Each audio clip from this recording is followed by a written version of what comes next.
Oh, look, thank goodness for Angela Rayner, because sometimes the House of Commons is so boring, and we've got this day and age of professional politicians who are just robotic automatons spouting sound bites over and over, and she brings some kind of spice and life to the Commons. So I think... I mean, a little. So why did we just show a montage of some really kind of fairly average riposts at the...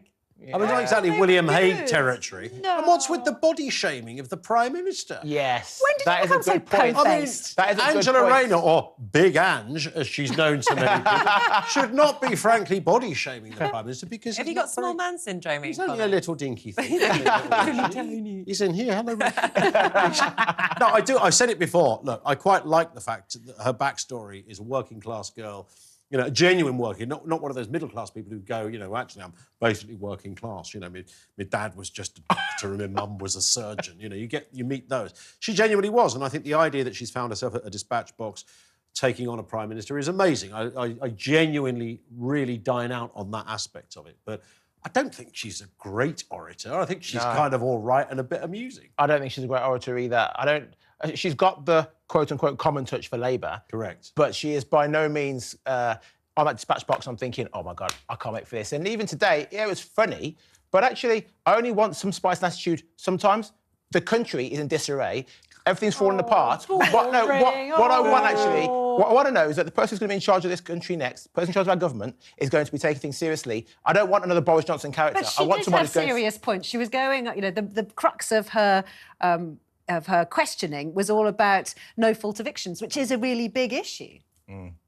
Well, I think you're being a little bit of a killjoy. I love those sessions of PMQs. I know it's a bit of a political journalist thing to be excited by them, but when you're, particularly when you're in there, you know, the atmosphere when they're kind of throwing out these lines is quite fun. It's important for people to remember that all those lines will have been pre-scripted. Yeah. I mean, the preparation that goes in to those PMQ sessions, you know, hours and hours of trying to come up with good gags, all the one-liners will have been prepared.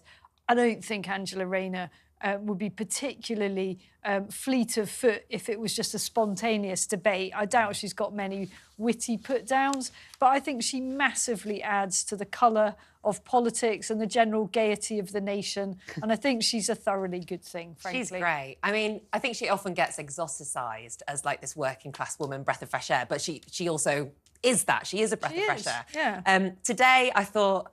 Look, I think she's a great orator. I've seen her in person. I heard her speak in my hometown, and she had the whole room captivated. It's the first time I'd ever met her, and I thought, God, this woman, whoever she is absolutely amazing. However, I thought that the pint-sized loser thing was a bit of a low blow. I think our Ange is better than that. Oh, no, I don't. I just think she's better than it. She's classier than that. But it worked a dream in some ways, because she knew that the risk from today was that it would all be about her own problems, and by throwing out an absolute zinger, as we called it earlier, like that then gets the attention. Yeah, I thought Dowden had the better, in terms of a bit of satire, I thought Dowden had quite an amusing line there. That was the best joke. He's a man that really isn't known for being very good at anything.